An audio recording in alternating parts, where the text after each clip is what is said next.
Hello students, मैं उपासना आपके अपने यूट्यूब चैनल ज्ञान ज्योति कैरियर में आपका स्वागत करती हूँ।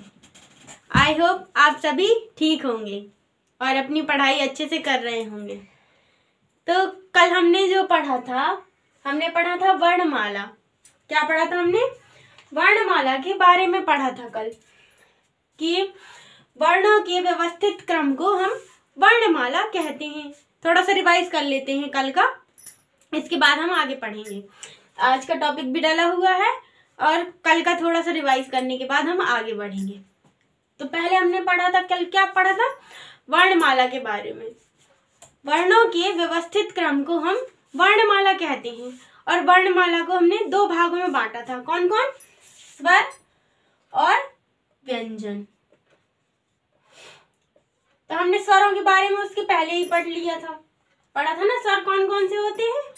अ, आ, ई,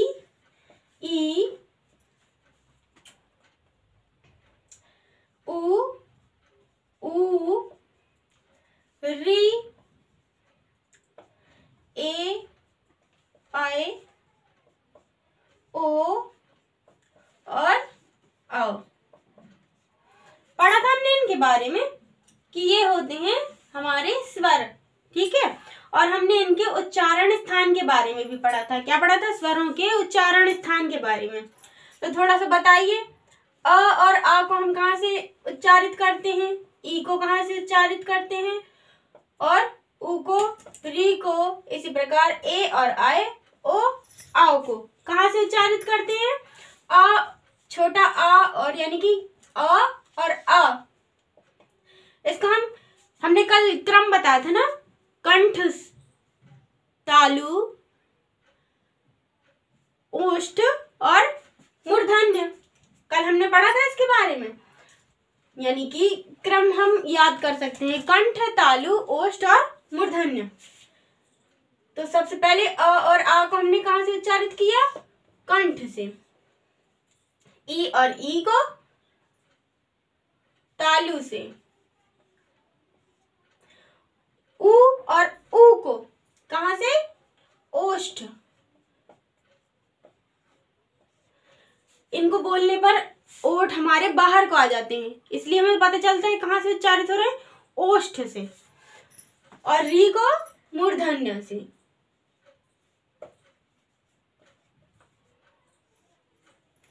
और ए और आई कैसे? हमने पता किया था ना, बोलते हैं हम ए यानी कि, और हमने ये भी पढ़ा था कि ए और आ और ई को मिला के हमारा क्या बनता है? ए। इसलिए इनको अगर हम उच्चारण स्थान देखेंगे इनका, तो अ प्लस ई यानी कि कंठ प्लस तालु। इनको कहां से उच्चारित करते हैं? कंठ और तालु से। इसी प्रकार ओ और अ को कहां से? अ प्लस उ यानी कि कंठ प्लस ओष्ठ। ये हो गया हमारा कंठोष्ठ। इतना हमने पढ़ लिया। फिर हमने पढ़ा था क्या? व्यंजन। व्यंजन कितने पढ़े थे हमने कल? 25 व्यंजन पढ़े थे। कितने? 25। क्या पढ़ा था? क वर्ग, का ग्रुप के बारे में। क, ख, सॉरी, च, ट, त, प। हमने इनको याद भी किया था कैसे? कचट, तप। ये हमारे ग्रुप हैं। इनके बारे में कल हमने पढ़ा था और इनका हमने उच्चारण स्थान भी देखा था, ठीक है। तो आप बताइए, इनका उच्चारण स्थान कहाँ था हमारा?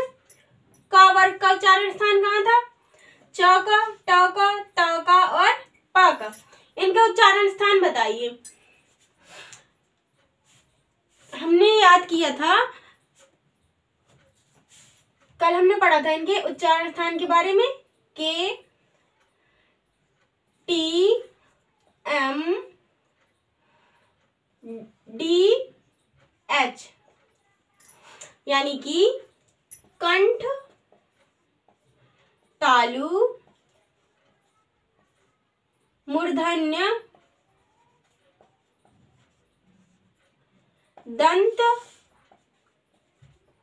और कौन, एच का मतलब होस्ट। कौन है, होस्ट। कंठ, तालु, मूर्धन्य, दंत और ओष्ठ, ये हमने पढ़ लिया। ठीक है, अगर हम इनको उच्चारित करके देखें तो क, ख, ग, घ, अंग, इनको हम कहाँ से, कंठ से उच्चारित करते हैं। ठीक है, अब हम पढ़ेंगे इससे आगे आज।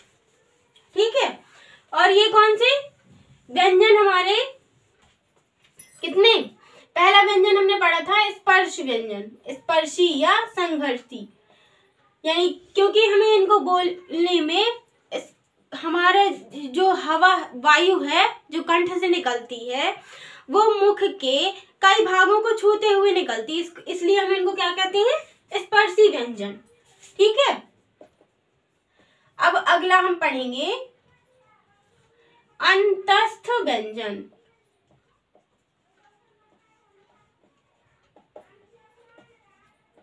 अंतस्थ व्यंजन कौन से होते हैं, जो स्वर और ना ही ये स्वर होते हैं ना ही व्यंजन होते हैं। अंतस्थ का मतलब बीच में।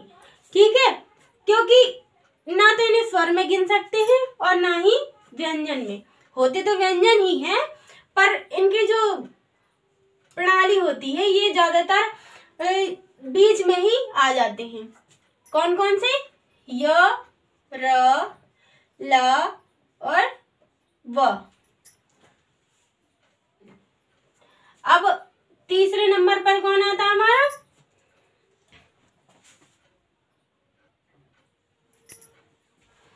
हमने पढ़ा अंतस्थ व्यंजन।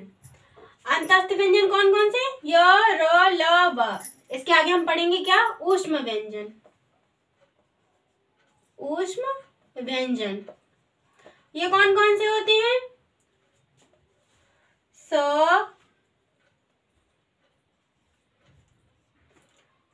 स और ह, ये हमारे ऊष्म व्यंजन हैं। कैसे हमने पता किया, जब भी हम इनको बोलते हैं तो हमारे मुंह से कुछ हवा आती है जो गरम गरम मतलब हल्की गरम लगती है, इसलिए इनको हम क्या याद कर सकते हैं, कैसे, ये ऊष्म व्यंजन, ऊष्मा मतलब गर्म, इसलिए हमें ये पता चल जाता है ये कौन से ऊष्म व्यंजन हैं, स, सा और ह। अगला आता है हमारा संयुक्त व्यंजन।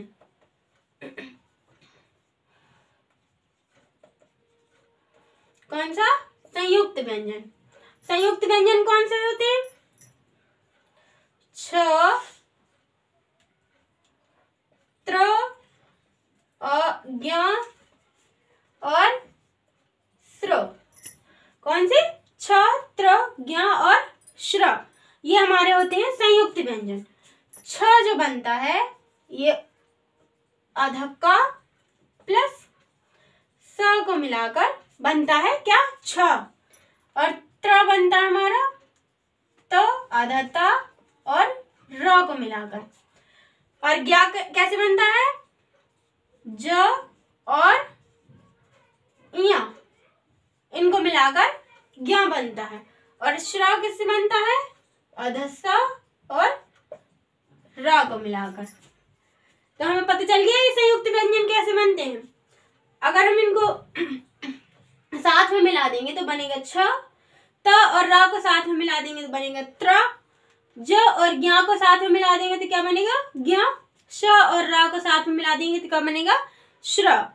अब हम आगे पढ़ते हैं, इनके उच्चारण स्थान के बारे में जानेंगे। अंतस्थ व्यंजन, अगर हम इनको बोलेंगे तो य, र, ल और व। ये य जो होता है इसको बिगाड़ देते हैं, नोट कर लिया होगा आप सभी ने। अब हम पढ़ेंगे इनके उच्चारण स्थान के बारे में। य कौन सा होता है? य को जब हम बोलेंगे तो ये कंठ से थोड़ा ऊपर आता है। कैसे? किसमें? तालु में। या हम बोलते हैं किससे? तालु से। र और ल को, र और ला, इनको क्या कहते हैं हम? वर्ड्स। ठीक है। और जो व होता है हमारा, व को जब भी हम बोलते हैं तो हमारी जीभ जो है वो दांतों को छूती है, इसलिए ये कौन से हुए? दंतोष्ठ। व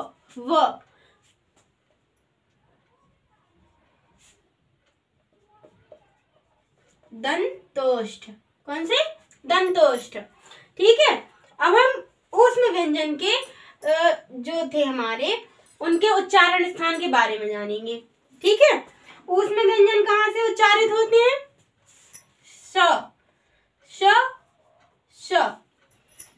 इसको जब हम बोलते हैं तो स कहाँ से बोलते हैं इसको? तालु से। ये क्या है हमारा? स से षटकोण। जब भी हम इसको बोलते हैं तो हमारे कंठ से थोड़ा ऊपर से आवाज आती है, यानी कि ये क्या है? मूर्धन्य। कौन सा है? मूर्धन्य। ठीक है। ये है हमारा क्या? सा को हम कहाँ से बोलते हैं? मूर्धन्य से। इसके बाद आते हैं हमारे, यहाँ तक तो कोई दिक्कत नहीं रही होगी। आगे हम पढ़ते हैं कौन से? चार। ये चार हमारे वर्ण होते हैं, स, ज, र और ल। इनको जब हम बोलते हैं तो लगता तो है कि ये हमारे बोलते हैं इनको स, लगते तो दांत में हैं, पर ये हमारे ऊपरी मसूड़ों को छूते हैं। ठीक है। इसलिए इनको हम क्या कहते हैं? वर्ड्स। कौन से होते हैं ये? वर्ड्स। ठीक है। अब हम आगे पढ़ते हैं। आगे एक और व्यंजन होते हैं, चार हमने ये पढ़ लिए। आगे 5वां नंबर डाल के लिखिए, नासिक्य। कौन से? नासिक्य व्यंजन। इसमें कौन कौन से आते हैं? जब भी हम बोलते हैं अंग अंग अंग, यानी कि जब भी हम इसको बोलते हैं तो हमें थोड़ा सा नाक का इस्तेमाल करना पड़ता है, इसलिए हम इनको नासिक्य व्यंजन कहते हैं। इसमें कौन कौन से आते हैं? अंग। ये क्या है? अंगा, न्या, अणा, न और म। इनको अगर हम याद करना चाहें तो इनको कह सकते हैं क्या? अंगणनम। क्या कहेंगे इनको? अंगणनम। इससे ये हमें सारे एक बार में ही याद हो जाएंगे। ठीक है। अब हम आगे बढ़ते हैं। जब भी हम कोई भी ध्वनि निकालते हैं, ठीक है, हमारे मुंह से जब भी कोई ध्वनि निकलती है तो उसके साथ में कुछ कंपन होता है। जैसे कि कहीं पर कोई सामान गिरा तो हल्का सा कंपन होता है ना, तो वैसे ही जब भी हम अपने फेफड़ों से हमारे जब भी गले तक ध्वनि आती है तो जो हमारे वोकल कॉर्ड्स होते हैं उनकी झिल्ली जो होती है वो हिलती है, जिससे कंपन उत्पन्न होता है। क्या होता है? कंपन। कंपन वायु के निकलने से कंपन होता है। वायु को और क्या कहते हैं? प्राण कहते हैं। प्राण पखेरु निकल गए, यानी कि सांस नहीं ले रहा आप वो, इसलिए वायु को हम क्या कहते हैं? प्राण। वायु का एक जो कॉमन वर्ड होता है उसको कहते हैं हम प्राण। ठीक है। तो जब ये वायु है जो वो थोड़ी मात्रा में जैसे निकलेगी तो हम उसको क्या कहते हैं? जैसे कम को क्या कहेंगे हम? अल्प। जब वायु थोड़ी मात्रा में निकलेगी तो हम उसको क्या कहेंगे? अल्प प्राण। और जब एकदम से बहुत तेज वायु निकलेगी जिसको बोलने में, तो हम उसको क्या कहेंगे? महाप्राण। यानी कि जब भी हमारे कंठ से कोई ध्वनि निकल रही है तो उसके बोलने में कभी कभी हमें ज्यादा हवा निकलती है हमारे मुंह से, कभी कभी कम हवा निकलती है। तो जब कम हवा निकलती है तो उसको हम कहते हैं क्या, अल्प प्राण, और जब ज्यादा हवा निकलती है उसको क्या कहते हैं हम, महाप्राण। तो अल्प प्राण कौन कौन से होते हैं और महाप्राण कौन कौन से होते हैं, इनके बारे में अब हम जानेंगे। तो कल आपने पढ़ा था क वर्ग,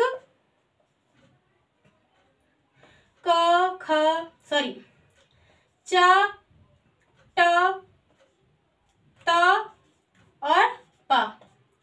इनको आपने लाइन से पढ़ा था, ये 25 वर्ण पढ़े थे, ठीक है। तो इसमें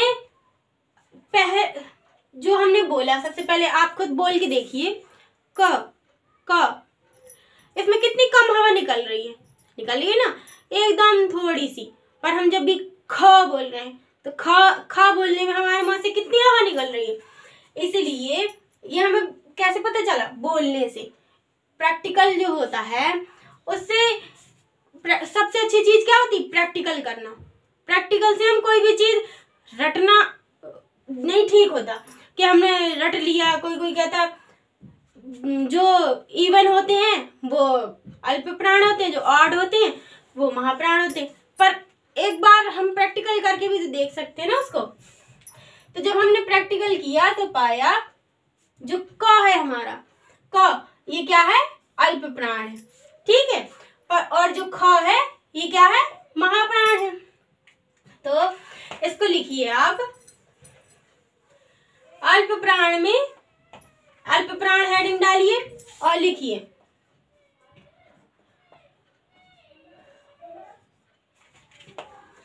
इसको,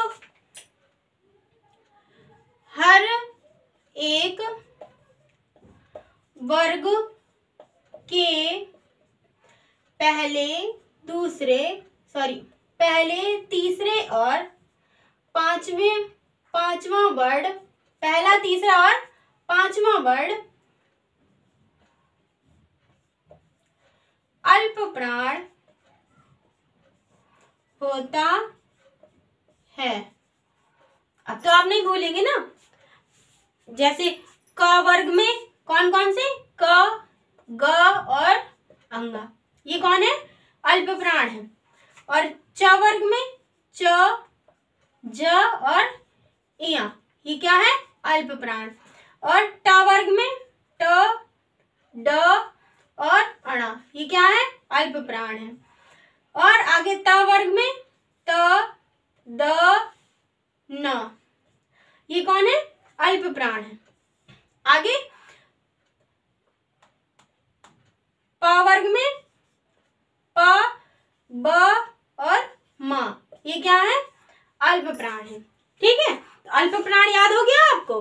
अब हम पढ़ेंगे महाप्राण के बारे में। अभी आपने जाना था कि महाप्राण में जब भी हम कोई वर्ण बोलते हैं तो बहुत हवा बाहर निकलती है हमारे मुंह से। तो महाप्राण भी लिखिए, हेडिंग डालिए महाप्राण।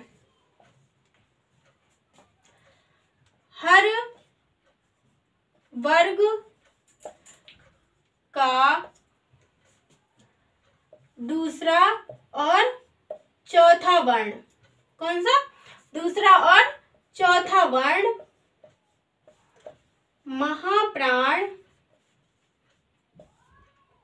होता है। वर्ग के हिसाब से तो हम जान गए ना कि इन जो 5-5 के वर्ग में जो बटा था हमारा, इसको हम जान गए कि उसका पहला, तीसरा और पांचवा वर्ण जो होता है वो अल्प प्राण होता है, और दूसरा और चौथा वर्ण जो होता है वो क्या होता है, महाप्राण होता है, ठीक है। तो इसमें से कौन कौन से, क वर्ग में ख और घ, ये हमारे महाप्राण है। च वर्ग में छ और झ, ये हमारे महाप्राण है। और ट वर्ग में ठ